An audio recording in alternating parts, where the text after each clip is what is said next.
Sir ఒక video చూడండి sir. Yes. So ఈ రోజుల్లో తల్లిదండ్రులు పిల్లలకి చాలా ఆపర్చునిటీస్ కానీ, వాళ్ళకి ఎటువంటి ఇబ్బందులు లేకుండా చాలా ఫెసిలిటీస్ కల్పిస్తున్నారు. అవును, అవును, అవును. ఎన్ని కల్పించినా కూడా కొందరు పిల్లలు కనీసం చదువుకోలేని స్థితిలో ఉన్నారు. అదే ఇప్పుడు ఆ వీడియోలో చూస్తున్నాం కదా, Yes, sir. పిల్లోడు ఆ పిల్లోడిని ఆ చూడండి రైస్ సార్ ఒకసారి. అన్నం దానిలో బౌల్లో వేసుకుంటుంటాడు. Yes, ఆ కర్రీ చూస్తే దాంట్లో ఏది ఆ మూకుడులో కర్రీ లేదు. లేదు అలా అని చెప్పేసి ఒక పక్క నుండి ఒక మిరపకాయను ఏది దానిలో ఆ సాల్ట్ వేసుకున్నాడు. సాల్ దాని అంటే ఈ రోజులలో మన పిల్లల విషయంలో చూస్తే అసలు అసలు ఇలా కూడా ఉన్నారా అనిపించింది ఒక Yes, విధంగా sir. చెప్పాలంటే. అవును సార్. ఇలాంటి పిల్లలు కూడా ఉన్నారా?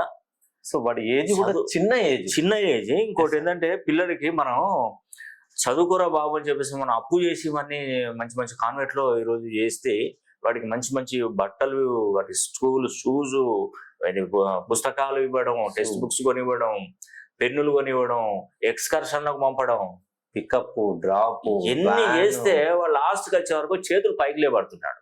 Yes sir. ఏం చేయమంటావు, అంతా మనదే తప్పైనట్టు చేస్తారు మరి పిల్లలు. Yes sir.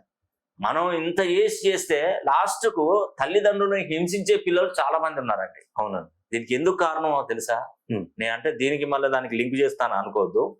వాడి పేరులో ఉన్నటువంటి నెగిటివ్ నంబర్లే, వాడి డేట్ ఆఫ్ బర్త్ కి, వాడి డెస్టినీ నంబర్ కి, వాడి పిల్లోడికి పేరు అనేది కూడా కరెక్ట్ గా లేకపోతే మనం ఎన్ని చెప్పినా వినారండి పిల్లలు. ఇంకా నేను చెప్తాను 100%. నేను కొన్ని వేల జాతకాలను పరిశీలన చేశాను. న్యూమరాలజీ పరంగా, ఆస్ట్రాలజీ ప్రకారం ఎన్నో జాతకాలను పరిచయం చేశానండి. ఓకే. నేను ఆస్ట్రాలజీ చూస్తాను, న్యూమరాలజీ చూస్తాను. సో ఇలాంటి పిల్లలు నిజంగా ఏ కన్న తల్లిదండ్రుల బిడ్డనో కానీ, ఆ బిడ్డ ఏ తండ్రి తల్లి బిడ్డనో కానీ, అలాంటి పిల్లలు ఈరోజు చూస్తే సివిల్స్, ఐఏఎస్, ఐపీఎస్ లాంటి పెద్ద పెద్ద ఉద్యోగాల అర్హత, పెద్ద పెద్ద కంపెనీలకు సిఇఓలు అవుతారండి ఇలాంటి పిల్లలు. వాడికి చిన్నప్పటి నుండే అంత జ్ఞానము అనేది ఆ పిల్లోడికి ఉందంటే వాడు ఇప్పుడే ఇలా ఉంటే రేపు పెరిగి పెద్దయ్యాక ఎలాంటి గొప్పవాడు అవుతాడండి. అవును సార్. నిజమండి. నిజంగా ఇలాంటి పిల్లలను నిజంగా ఏదన్నా సహాయం చేయాలంటే ఇలాంటి కుటుంబాలకు చేస్తే ఇంకా మంచిదండి.